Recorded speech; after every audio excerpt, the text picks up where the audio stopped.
আসসালামু আলাইকুম ওরহমতুল্লাহি ওবারাকাতু। সম্মানিত দর্শক শ্রোতা, দেশে প্রবাসে যে যেখান থেকেই দেখছেন সকলকে অসংখ্য ধন্যবাদ। ভিউয়ার্স, আজকের এই ভিডিওতে আপনাদেরকে সরাসরি দেখাবো, যদি আপনার বাড়িতে এই ধরনের শ্যাওলা পাঙ্গাস পড়ে সেক্ষেত্রে আপনি এগুলো কিভাবে সহজেই পরিষ্কার করে কিভাবে বাড়িটা সম্পূর্ণ রং করে নেবেন যেন পরবর্তীতে এই সমস্যাগুলো না হয়। প্রথমেই বলে রাখি, এই সমস্যাগুলো হওয়ার কারণ হলো যদি আপনার বাড়ি কমপ্লিট হওয়ার পর আপনি যথাসময়ে বাড়ির রঙের কাজ কমপ্লিট না করেন, সেই ক্ষেত্রে এই সমস্যাগুলো হয়ে থাকে। আর এই সমস্যাগুলো হলে বাড়ির অত্যন্ত ক্ষতি হয়, যেমন প্লাস্টার ড্যাম্প হয়ে যাওয়া, প্লাস্টার থেকে চলটা উঠে যাওয়া, এই ধরনের নানান সমস্যা হয়ে থাকে। যাই হোক ভিউয়ার্স, দেখুন বাড়িটা নিশ্চয়ই দেখতে পেলেন। আমি আরও ভালোভাবে দেখাই। দেখুন বাড়ির যে বিটগুলো আছে সেগুলোতে একদমই শ্যাওলা পড়ে বরফুল নষ্ট হয়ে গেছে। এগুলো পরিষ্কার করতে হলে অনেক পরিশ্রম করেন আপনারা, অনেকেই আছেন আমাদেরকে SMS করেন। দেখুন এগুলো পরিষ্কার করা কিন্তু অত্যন্ত সহজ। তার কিছু টিপস সরাসরি পরিষ্কার করে আপনাদেরকে দেখিয়ে দিচ্ছি। এগুলো যদি আপনি স্ক্র্যাপার বা গোনা তারের ব্রাশের সাহায্যে চেষ্টা করেন সেই ক্ষেত্রে অনেক পরিশ্রম হয়, কিন্তু শ্যাওলাগুলো উঠে না।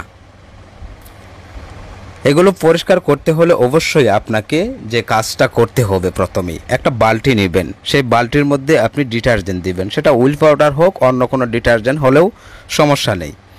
ডিটারজেন্ট দিয়ে আপনি পানিটাকে গোলাবেন।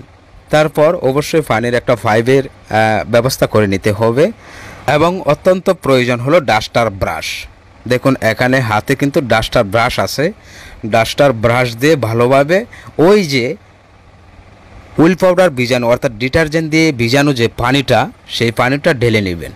সেই পানিটা দিয়ে ডাস্টার ব্রাশ মারবেন। ডাস্টার ব্রাশ মারলে ওই ময়লাগুলো সহজেই দ্রুত উঠে যাবে। একদিক দিয়ে ঘষতে থাকবে অর্থাৎ ব্রাশ দিয়ে ডলে পরিষ্কার করে যেতে থাকবে, আর একদিক দিয়ে পরিষ্কার পানি মারতে হবে। তাহলে যে সকল শ্যাওলা এবং পাঙ্গাসগুলো থাকবে সেগুলো খুব সহজেই ধুয়ে মুছে পরিষ্কার হয়ে যাবে।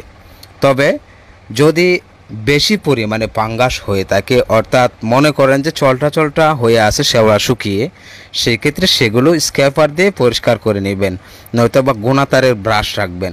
আমরা কিন্তু এখানে গোনাতারের ব্রাশও নিয়েছি।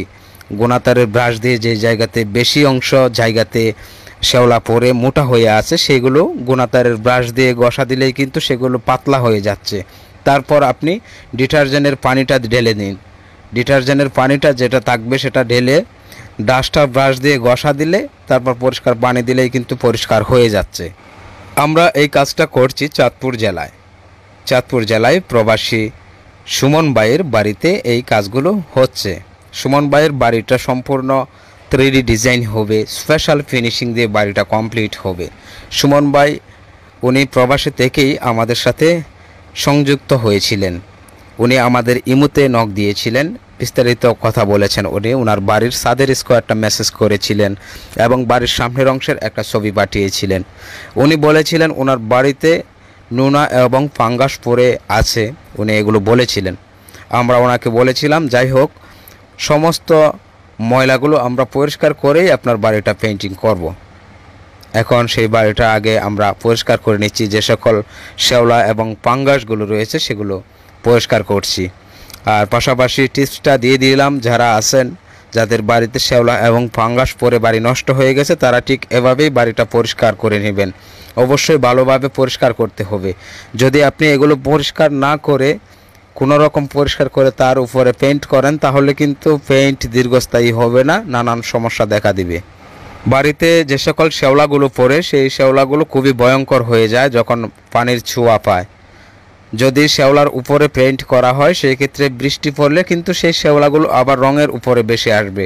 এই জন্যই এগুলোর বংশ বিস্তার কিন্তু আমরা নষ্ট করে দিচ্ছি। যেমন ডিটারজেন্ট দিয়ে ঢলে সেগুলোকে পরিষ্কার করে উঠিয়ে নিচ্ছি। এরপর যখন এটা রং করা হবে তখন কিভাবে করতে হবে দেখুন, এভাবে আমরা পরিষ্কার করে নিচ্ছি। পুরো বাড়িটা পরিষ্কার করার পর বাড়িটা শুকানোর জন্য রাখতে হবে। যখন শুকিয়ে যাবে তখন কিন্তু মনে হবে যে নতুন প্লাস্টার করলে যেরকমটা পরিষ্কার থাকে ঠিক ওরকম পরিষ্কার দেখা যাবে বা হয়ে যাবে। তারপর আপনি অবশ্যই যদি 3-4 বছর হয়ে থাকে, এই বাড়িটার বয়স কিন্তু 3 বছর হয়েছে, এই জন্যই কিন্তু এই সমস্যাগুলো। যদি 3-4 বছর হয়ে থাকে সেক্ষেত্রে আপনি আপনার বাড়িতে উন্নত মানের প্রাইমার ব্যবহার করবেন। আপনি সল্ট সেফ অথবা সল্ট সিলার অথবা আপনি মিস্টার এক্সপার্ট ড্যাম গার্ড ব্যবহার করতে পারেন। আমরা এই বাড়িতে মিস্টার এক্সপার্ট ড্যাম গার্ড ব্যবহার করব, অর্থাৎ ভালো মানের একটা প্রাইমার এটা ব্যবহার করে তারপর আমরা পেইন্ট করব। আমি আবারও বলছি, এই ধরনের শ্যাওলা পাঙ্গাস পরিষ্কার করে তারপর আপনারা প্রাইমার ব্যবহার করবেন। অবশ্যই প্রাইমারটা ব্যবহার করতে হবে যখন শুকিয়ে যাবে ওয়ালগুলো, শুকানোর পরে আপনি ব্যবহার করবেন।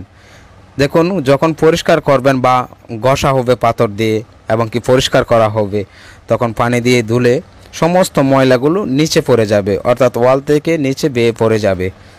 এই পরিষ্কার অংশেই কিন্তু প্রাইমারটা ভালোভাবে ব্যবহার করবেন। সারা বাংলাদেশেই আমরা প্রতিটা বাড়ি ঠিক এভাবেই কাজগুলো করে থাকি। যদি বাড়িতে কোনো প্রকার সমস্যা থাকে সেই সমস্যাগুলো সমাধান করে তারপর আমরা রুলস অনুযায়ী রঙের কাজগুলো কমপ্লিট করি। আর যারা আছেন বাড়িতে ডিজাইন করতে চাচ্ছেন বা ডিজাইন করতে চান, তাহলে যার যার পছন্দ অনুযায়ী বাড়িতে বিভিন্ন ধরনের ডিজাইনগুলো করে থাকি। প্রবাসী সুমন ভাইয়ের এই বাড়িটাতে 3D ডিজাইন হবে। 3D ডিজাইন করে বাড়িটা কমপ্লিট করব। প্রতিটা ভিডিও ইনশাল্লাহ ইউটিউবে উপস্থাপন করার চেষ্টা করব। যারা আছেন আপনারা আমাদের ভিডিওগুলো নিয়মিত দেখেন, তারা আমাদের চ্যানেলটি সাবস্ক্রাইব করে রাখুন। যারা এখনও পর্যন্ত সাবস্ক্রাইব করেননি, যারা সাবস্ক্রাইব করেছেন তাদেরকে অসংখ্য ধন্যবাদ। সম্মানিত ভিউয়ার্স, দেখুন এই পিছন দিয়ে এগুলো কিন্তু পরিষ্কার করে গিয়েছে, অর্থাৎ এগুলো পরিষ্কার হয়েছে। শুকানোর পর একদমই সাদা হয়ে যাবে। যে কালো কালো অংশগুলো দেখতে পাচ্ছেন এগুলো পানিতে ভিজে যাওয়ার কারণেই কিন্তু এরকমটা দেখা যাচ্ছে, শুকালে এগুলো থাকবে না। দেখুন আগে কি অবস্থা ছিল, এখন বর্তমান কি অবস্থা। যারা আমাদের মাধ্যমে আপনার বাড়ি আকর্ষণীয় ডিজাইন এবং রুলস অনুযায়ী পেইন্ট করতে চান, তারা স্ক্রিনে দেওয়া এই নাম্বারে যোগাযোগ করতে পারেন। এটা ইমো এবং হোয়াটসঅ্যাপ নাম্বার। অবশ্যই আপনি আপনার বাড়ি যখন পেইন্ট করবেন পুরোপুরি প্রস্তুতি নিয়েই কিন্তু আপনি আমাদেরকে নক দিবেন। অবশ্যই আপনার বাড়ির ছাদের স্কোয়ারটা মেসেজ করবেন আমাদের ইমোতে অথবা হোয়াটসঅ্যাপে। তারপর আপনি মেসেজ দিন আপনার বাড়ির সামনের অংশের একটা ছবি। বিস্তারিত আলোচনা করব আপনার সাথে কিভাবে আপনার বাড়ি পেইন্ট করতে চান বা কি কি ডিজাইন করতে চান, এই সম্পর্কে আলোচনা করে আপনার বাড়িতে আমরা মিস্ত্রি পাঠিয়ে দেব। ইনশাল্লাহ এক চান্সেই কিন্তু আপনার বাড়িটা আমরা কমপ্লিট করব। এই ছিল আমাদের আজকের এই ভিডিওটি। যদি ভালো লাগে অবশ্যই লাইক দিয়ে উৎসাহিত করুন এবং ভিডিওগুলো বেশি বেশি শেয়ার করুন। ধন্যবাদ সকলকে।